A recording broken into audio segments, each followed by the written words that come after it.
আসসালামু আলাইকুম। আজকে যাচ্ছে আমার বড় খালার ছোট মেয়ের বাসায়। তো যাওয়ার সময় পদ্মা সেতু, পরে পদ্মা সেতুর বাসে উঠেছিলাম, ট্রেনে না গিয়ে বাসে গিয়েছিলাম রাজবাড়ির সাইডে।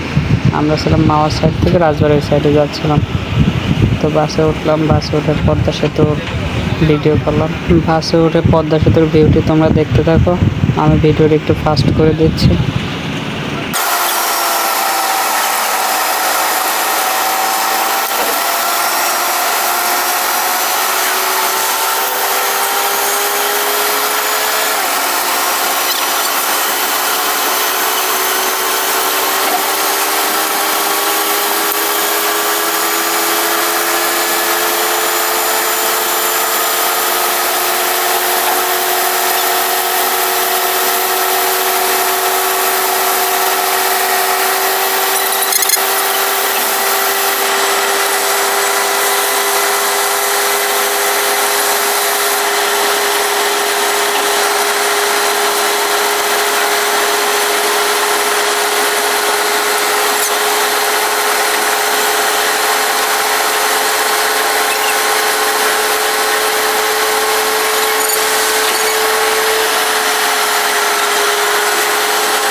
আলহামদুলিল্লাহ, অবশেষে চলে আসলাম পদ্মা নদীর এই পাশে।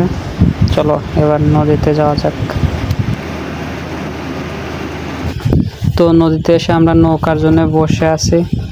নৌকা গিয়েছে নদীর ওই পাশে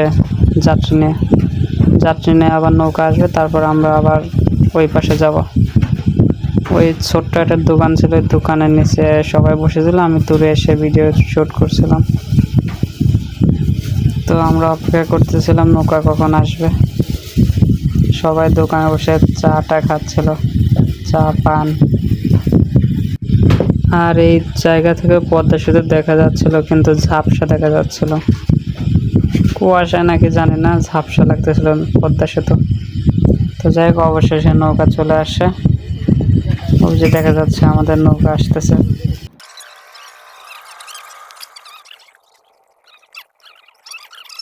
অবশেষে আমাদের নৌকা ঘাটে এসে পৌঁছালো। এবার আমরা নৌকায় উঠবো। আমরা সবাই নৌকায় ওঠার পর দেখলাম যে দূরে একটা নৌকা আসতেছে, আলো জ্বলতেছে আর গান বাজতেছে। পরে কাছে আসার পর বুঝলাম যে সালপাল নৌকায় পিকনিক করতেছে।